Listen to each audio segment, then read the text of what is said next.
পলাশবাৰীত হাতীৰ গছকত প্ৰাণ গ'ল এজন ব্যক্তিৰ। ছাগলীৰ পাত কাটিবলৈ গৈ হাতীৰ গছকত প্ৰাণ গ'ল অশোক কুমাৰ দাসৰ। পলাশবাৰীত হাতীৰ গছকত প্ৰাণ গ'ল অশোক কুমাৰ দাস নামৰ এজন ব্যক্তি। ঘৰৰ ছাগলীৰ বাবে পাত কাটিবলৈ গৈ মৃত্যুক সাৱটিলে অশোকে।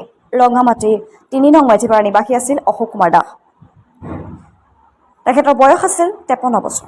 এই অঞ্চলটোৰ দীৰ্ঘদিন ধৰি এক সমস্যাৰ সৃষ্টি হৈছে হাতীৰ সমস্যা। বৃহত্তৰ ৰঙামাটি অঞ্চলত চলি থকা বন্যহস্তীৰ উপদ্ৰৱৰ পৰা পৰিত্ৰাণ বিচাৰি হাহাকাৰময় পৰিস্থিতি এই ৰঙামাটি অঞ্চলত।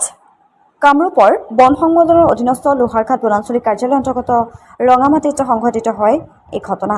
হাতীৰ গছকত প্ৰাণ হেৰাব লগা হয় ৰঙামাটি মেধিপাৰাৰ অশোক কুমাৰ দাস নামৰ ব্যক্তিজনে।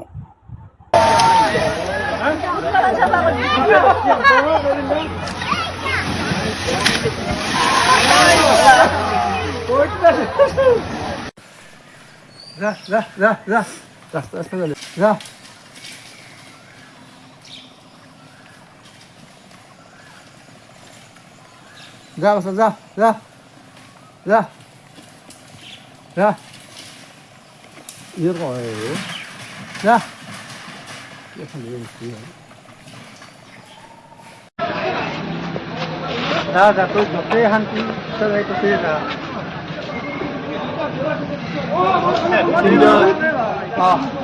Pinta aja radio.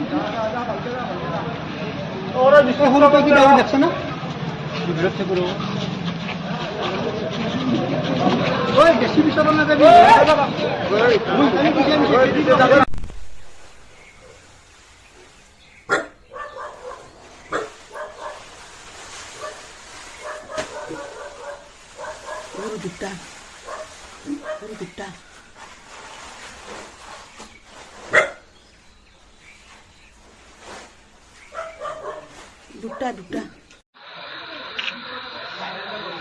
মোৰ নাম অশোক দাস। তেওঁৰ ঘৰ মেধিপাৰা ৩ নম্বৰ মেধিপাৰা বুলি কয়।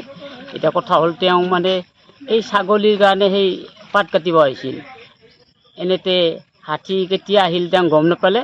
তাক এনে আমাৰ অনুভৱ তেখেত এনেকুৱা ডাউনৰ পৰা অখলৈ উঠাওঁতে এনেকুৱা পৰিস্থিতিত তেওঁক মানে হাতীয়ে এটেক কৰিলে।